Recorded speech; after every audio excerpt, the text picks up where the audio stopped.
And now we come to the part of the video where I have been utterly shitting my pants.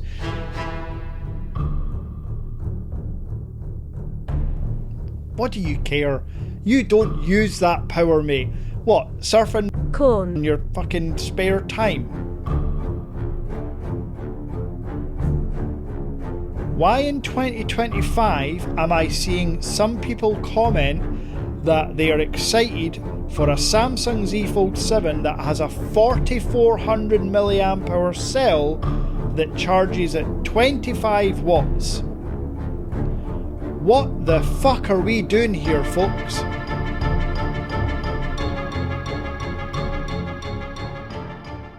What's up, Average Dad fans? Welcome back to another video, and we all love a nice versus video. Today is the Vivo X Fold 5 versus my current favourite foldable, the OPPO Find N5. Today is part one of a two-part series. Part one is talking about the hardware, the build quality, the design, the speakers, the displays. Part two will be the deep dive camera comparison. So if you haven't already, please smash subscribe and let's go.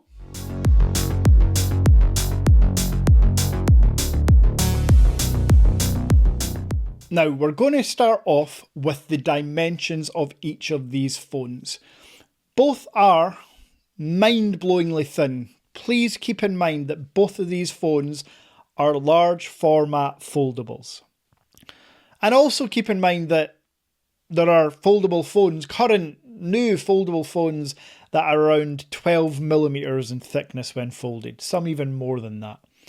The OPPO N5 is the world's thinnest foldable phone, coming in at 8.9 millimeters when folded, and a rather mind-blowing 4.2 millimeters unfolded. Folks, I've been using the OPPO N5 for about 4 months now, and I have had zero issues in terms of durability, in terms of feeling in the hand, because I have been on record saying that when the Honor Magic V3 came out, it was like 9.2 millimeters, and I remember saying, I think it might be too thin. No, I was wrong. The OPPO N5's even thinner and feels sturdier. So yeah, don't listen to me all the time. Now for the X Fold 5, again, super thin, 9.2 millimeters when folded and 4.3 millimeters when unfolded. Now when you factor in the fact that both of these phones have fast wireless charging, massive batteries, I'm not smart enough to know how OPPO and Vivo do it, but they've done it. But one difference between the OPPO and the Vivo is the weight. The N5 comes in at a very respectable 229 grams. Super light for a large format foldable phone. But then the Vivo says hold my beer and comes in at a properly mind-bendingly light 217 grams. For comparison, that's 10 grams lighter than the iPhone 16 Pro Max. And I just want to take a second or a minute to just admire the design of both of these phones. Both phones have what I like to see, which is a large central circular camera bump on the rear. However, ironically, the OPPO's camera ring is slightly larger than the Vivo's, and I say ironically because the cameras inside the Vivo are better than that on the OPPO. Now the next area to compare is the displays. Folks, again, for a large format foldable phone, in my opinion, these are the two best displays of any device. Both the outer and inner are the perfect size and ratio in my opinion. Where these differ though is in a couple of areas. The inner screens are very comparable.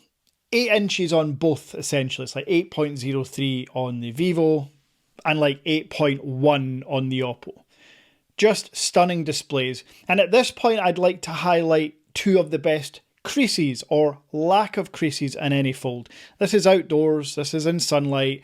This is the most you're ever going to notice it. The screens aren't on, they're not super bright. And when you run your finger across it, you barely feel any indentation. Again, two of the best implementations, and that's not just me saying it, that's literally every single reviewer on the planet has gushed about the N5. I can tell you the X Fold 5 is just exact same. Where things differ for me and where the Vivo takes the lead is the outer screen. The cover screens are 6.5 inch on the Vivo and 6.6 inch on the OPPO. They're all 120Hz, they're all super smooth and high resolution, but the bezels on the outer screen of the Vivo are so thin, they're almost non-existent. The bezels on the Vivo, as you can see here, almost make the OPPO's bezels look thick.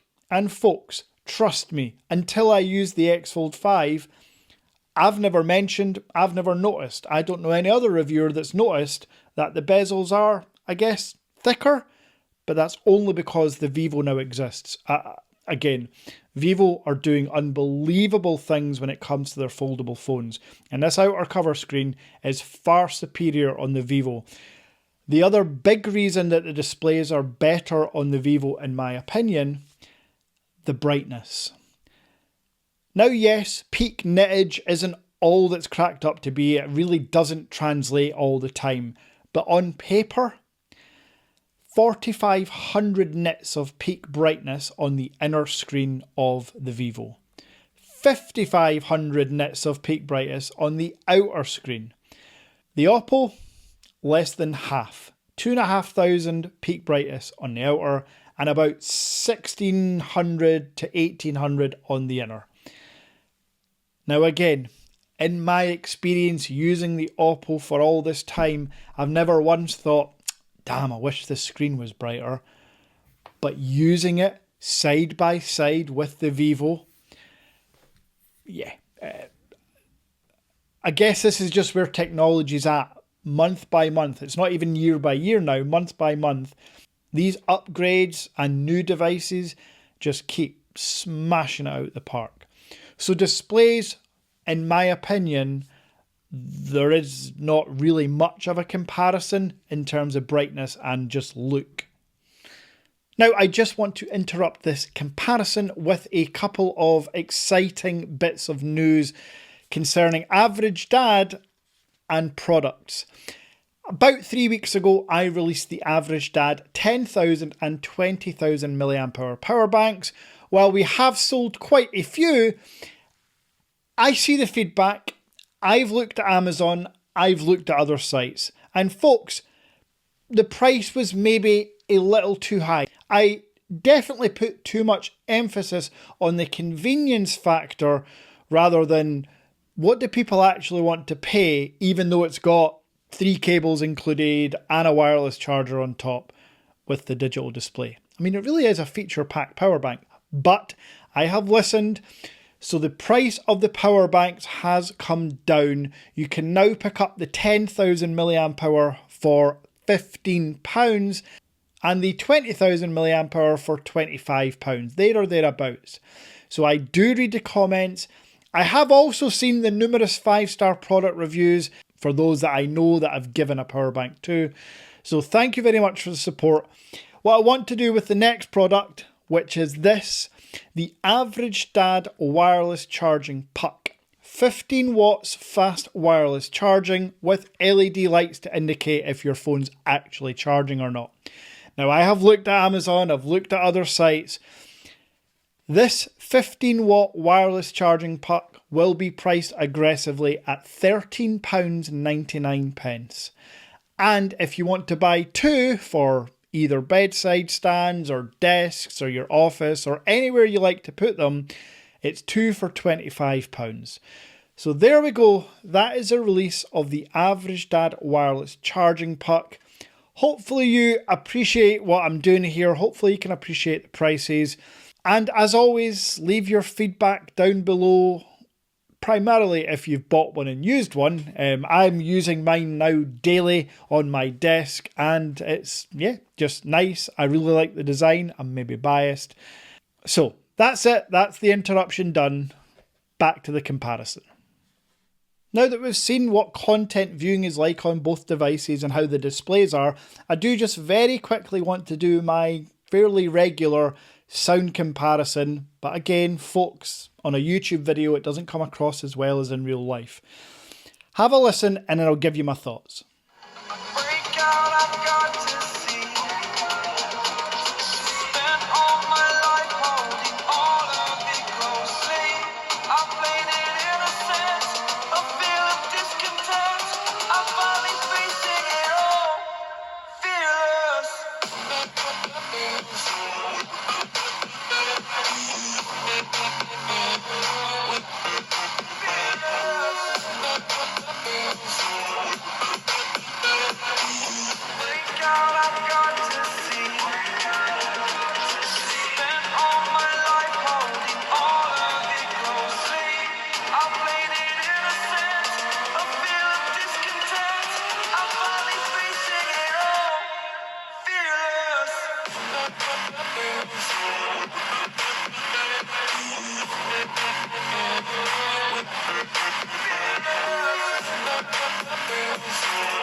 So, my thoughts are, both phones have good speakers, but both phones are nowhere near the top of the tree when it comes to external speakers on a smartphone.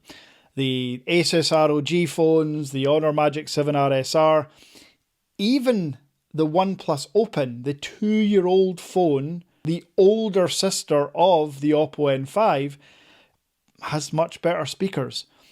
But between these two, because this is what the comparison's about, the Vivo has a better speaker in terms of overall fullness.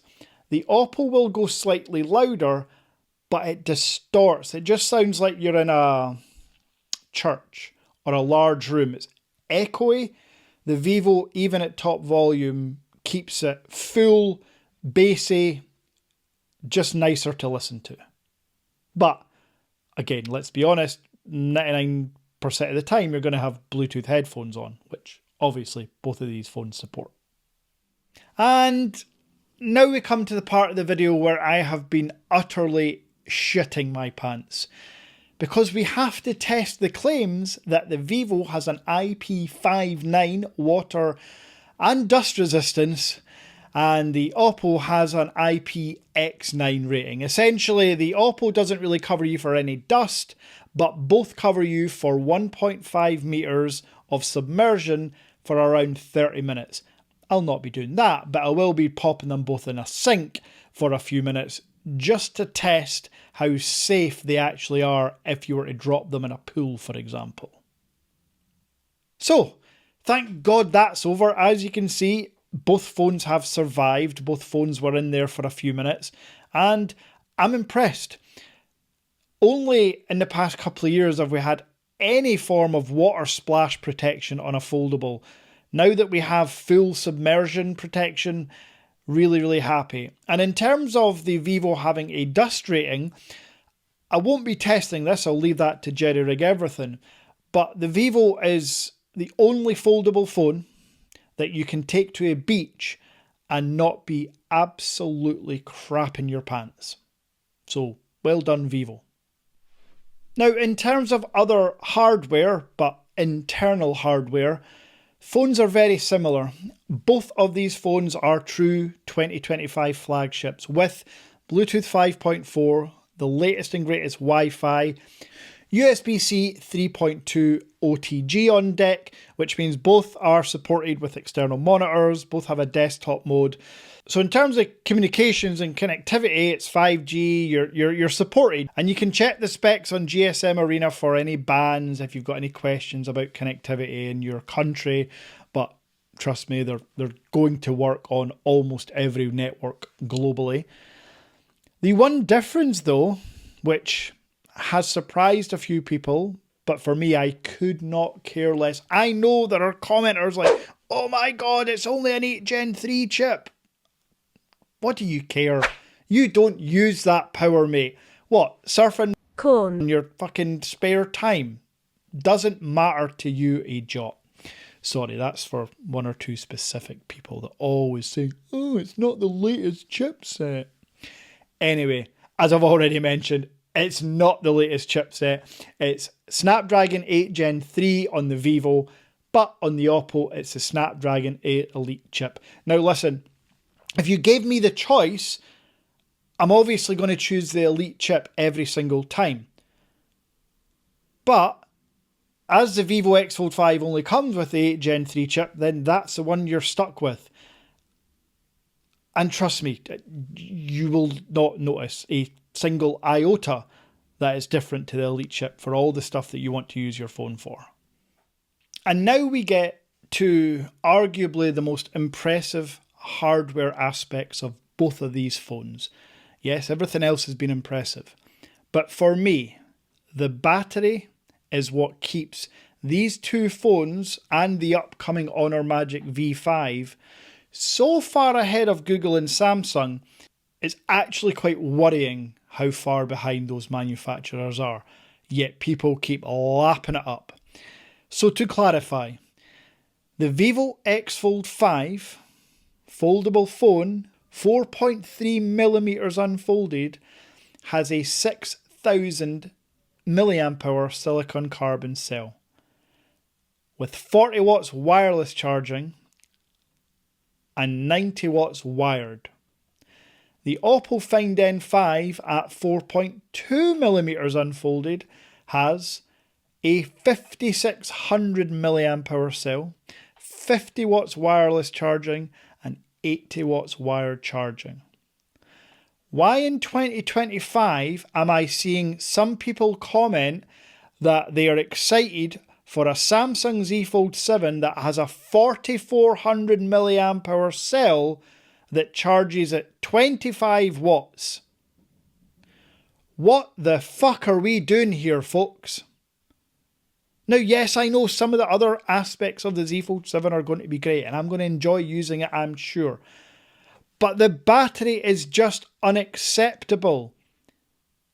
The Vivo and the Oppo show you what is possible paired with their Snapdragon chips, even the 8 Gen 3. In fact, there's a good measure. The Vivo X Fold 5, in terms of battery efficiency, because it has a 6000 mAh cell paired with an 8 Gen 3, it's still better than the 5600 mAh cell paired with the Elite by about 10 minutes, but still, you are not going to be disappointed with the battery life, charging speeds, anything when it comes to these devices. And I know I got maybe overly heated there, but really 4400 mAh I believe is the same battery capacity, charging speeds that we've had on a Samsung for 5 years. And this is their flagship device that's going to be £1,700. Yet you Samsung Knights still keep lapping it up and justifying the battery size. It's not ready for silicon carbon. Silicon carbon's not been tested enough. Meh. Fuck off. Anyway, that's basically it for part one of this comparison. You've seen the design, you've seen the displays, you've heard the speakers, I've talked about the internals, the hardware. Obviously, part two is all about the cameras. Both triple setups. I'll go into great detail on what to expect, give you lots of examples, and you can ultimately decide which one you prefer.